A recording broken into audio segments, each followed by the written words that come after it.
What's up mga palangga? Pupunta pala kami sa Manila Zoo. Nandito kami sa sasakyan, nag-grab lang kami. Date-date din pag may time, hindi puro trabaho na lang. Hala.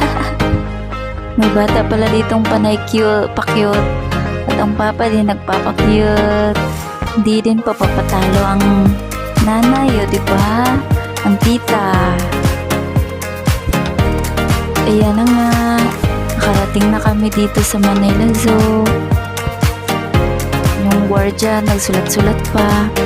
At dito nakikita na namin yung elepante at saka giraffe. Nagawa lang sa ano ba yan? Ito na nga, drop off pa kami dito sa harapan. Dito na lang kami nagbabayad kasi nagpa-appointment kami. Hindi pwede kasi nagluloko yung system nila.